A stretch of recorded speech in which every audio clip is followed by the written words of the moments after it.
Salut à tous et bienvenue sur la chaîne. Ici c'est Koum High Tech, la référence en ce qui concerne toutes les techniques, les astuces de maintenance informatique ainsi que certaines techniques qui vous permettront de mieux utiliser votre machine ou votre ordinateur portable pour réaliser certaines tâches quotidiennes. Alors, si vous êtes nouveau sur la chaîne, je vous invite à vous abonner en cliquant sur le gros bouton rouge qui se trouve juste en dessous de la vidéo, ainsi que de cliquer sur la cloche de notification afin d'avoir accès à toutes mes nouvelles et édifiantes vidéos. Aujourd'hui donc, nous aurons donc à explorer le volet sécurité de notre magnifique ordinateur portable. Et pour ce faire, nous allons nous concentrer sur Windows Defender. La majorité d'entre vous le connaissent forcément, c'est l'antivirus par défaut de Windows. Celui pour lequel je vous conseillerais de toujours garder à l'esprit que c'est le meilleur en ce moment. C'est l'un des meilleurs antivirus en ce moment. Alors, ce que vous devez retenir, c'est que tout antivirus peut être bon en fonction de comment il est configuré.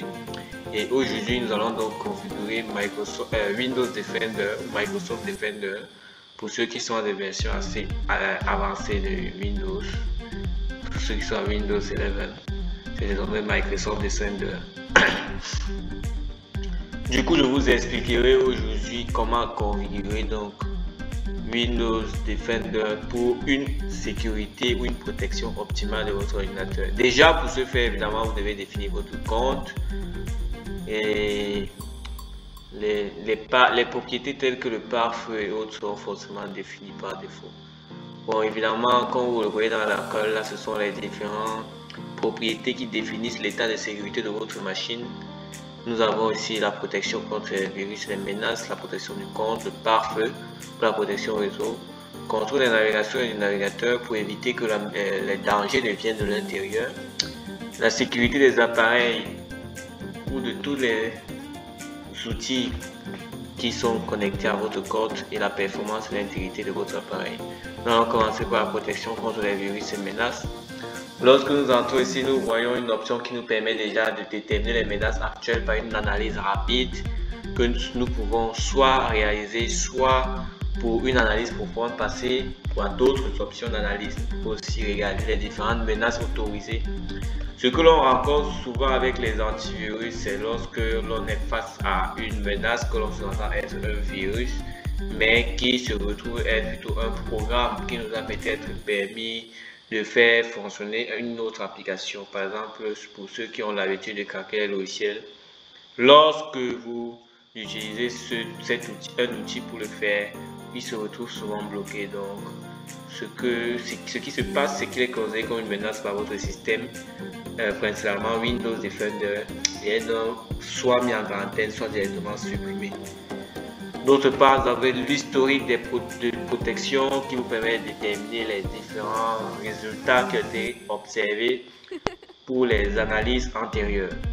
Ici, nous avons ensuite comme autre option de la protection contre les virus et menaces, nous avons les paramètres de protection contre les virus et menaces. Si nous cliquons sur ces paramètres, nous allons voir une protection en temps réel, c'est-à-dire identifier, empêcher l'installation ou l'exécution de programmes malveillants sur votre appareil, c'est-à-dire sur votre machine. Il peut être désactivé temporairement lorsque vous le voulez ou pas. Nous avons aussi la protection dans le cloud pour vos appareils interconnectés et l'envoi automatique d'échantillons à Microsoft pour déterminer la meilleure solution de protection qui vous satisfera. Nous avons aussi la protection contre les falsifications, ce qui empêche à d'autres utilisateurs de falsifier les fonctionnalités de sécurité importantes de votre machine. Une autre propriété disponible ici est le dispositif d'accès contrôlé au dossier.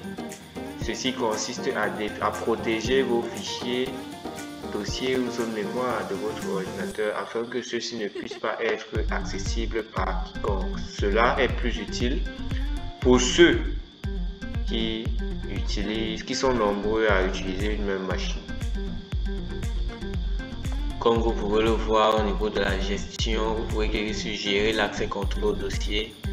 Et là, vous verrez un dispositif d'accès contre dossier qui est multiplié, toujours activé par défaut.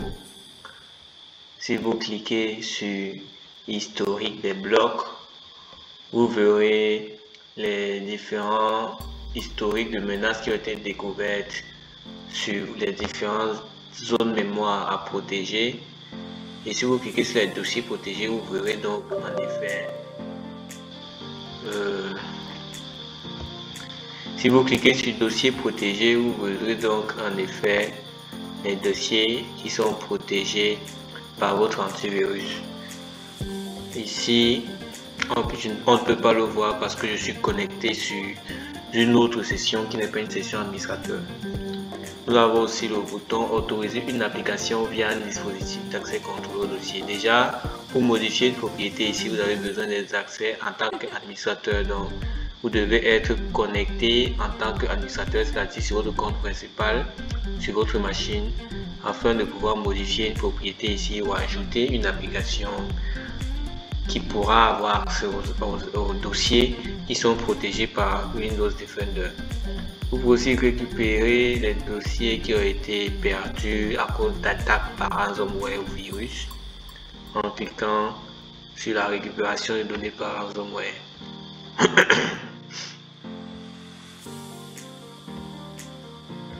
D'autre part, nous avons donc l'exclusion qui définit que l'antivirus Microsoft Defender n'analysera pas les éléments qui se trouvent dans ce champ.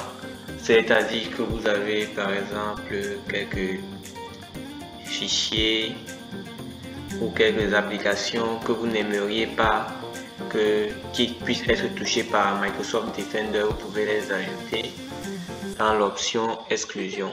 Vous voyez bien là le bouton ajouter ou supprimer les exclusions.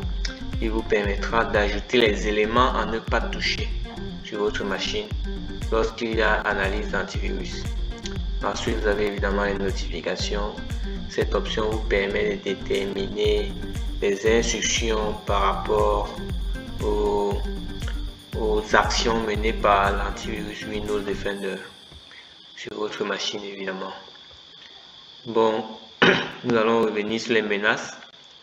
Pour l'option concernant les menaces, vous pouvez voir donc, comme je le disais tantôt, les options d'analyse, lesquelles vous pouvez remarquer l'analyse rapide, qui est une analyse assez subjective ou superficielle, pour laquelle l'outil Windows Defender vérifie les dossiers uniquement du système où pourraient se trouver les menaces.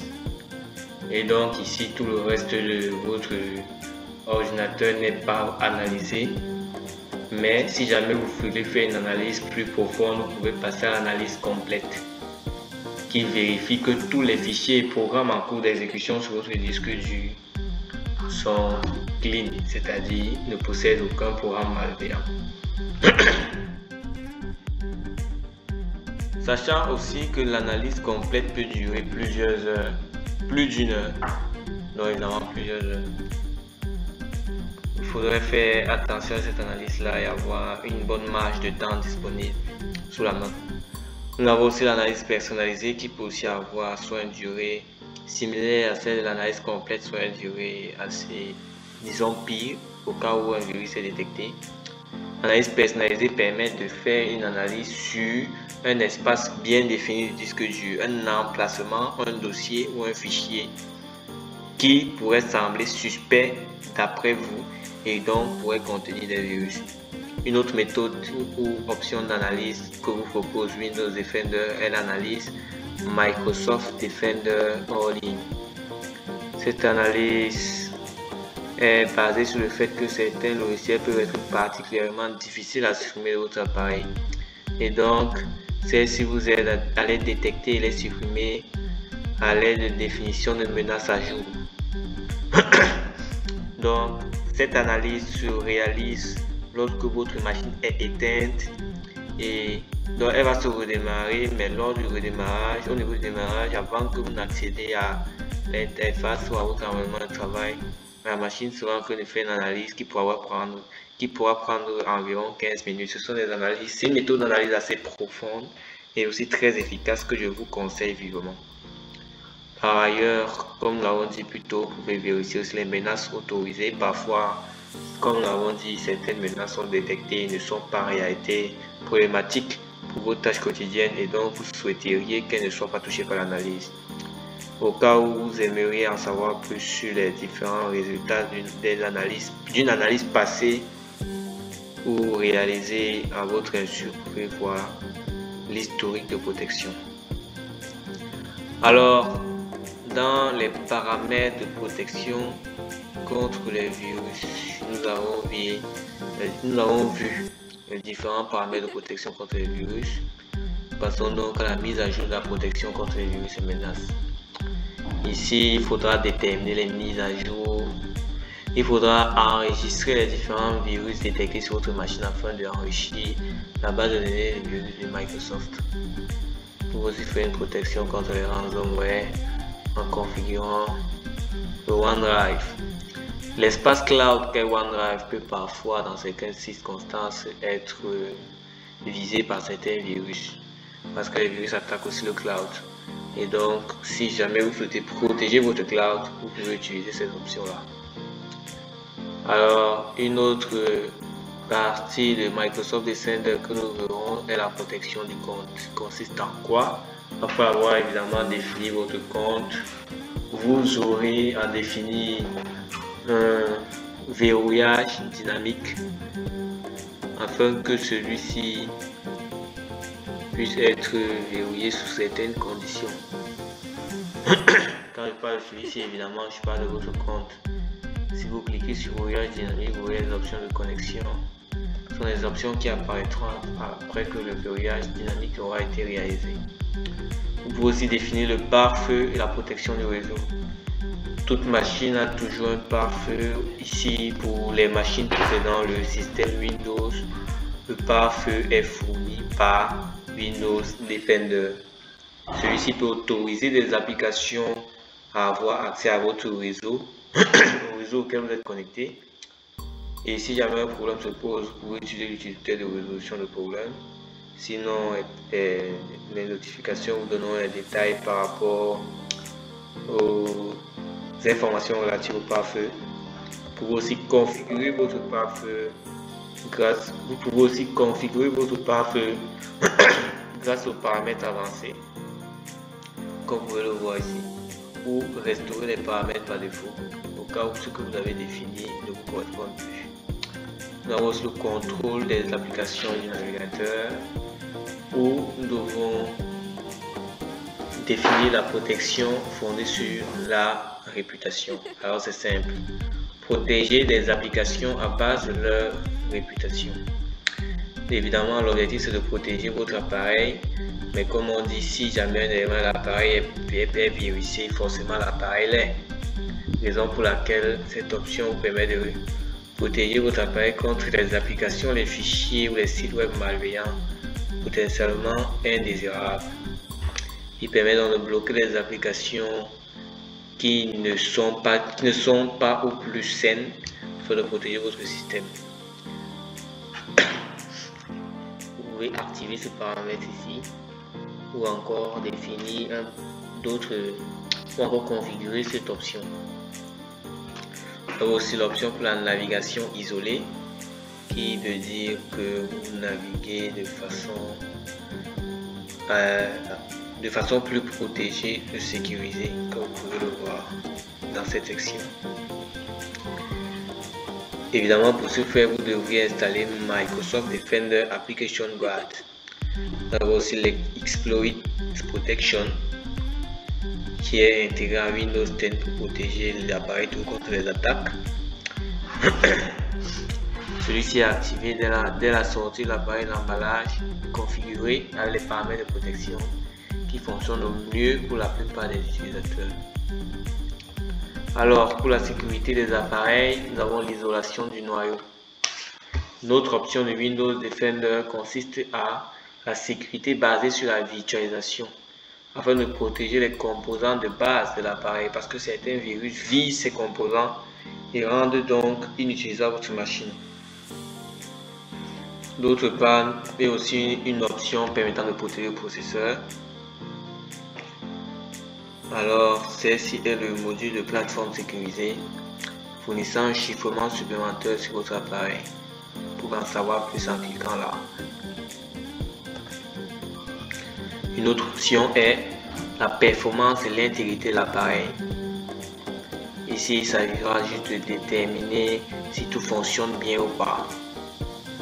Et sinon, on redémarre la machine à zéro. Évidemment, dans l'option de contrôle parental, c'est au cas où un de vos enfants utilise une certaine machine et que vous aimeriez évidemment qu'il n'ait pas accès à certaines choses qui pourraient nuire à sa santé, soit psychologique ou autre. Alors ici, vous pourrez maîtriser ce à quoi votre enfant a accès et bloquer l'accès à ce à quoi vous ne voulez pas qu'il ait accès. Comme vous pouvez le voir, le contrôle parental consiste en une protection de vos enfants en ligne, à une adoption des bonnes habitudes, à la réalisation d'un suivi de l'activité numérique de votre enfant et à le fournir en application et jeux appropriés à son âge. Vous pouvez voir en un coup d'œil les appareils de votre famille, c'est-à-dire de tous les enfants qui utilisent cette machine, votre machine. Donc ceci est tout pour le tour sur Microsoft Defender. Principalement, j'ai décidé de réaliser cette vidéo parce que la majorité, lorsqu'ils reçoivent une machine, ils cherchent directement à savoir quel antivirus utiliser ou quel antivirus installer sur leur nouvelle machine. Donc j'ai réalisé cette vidéo pour mettre en exergue le fait que Windows Defender est un antivirus déjà lui-même puissant et il permet lui de répondre à beaucoup de soucis des internautes.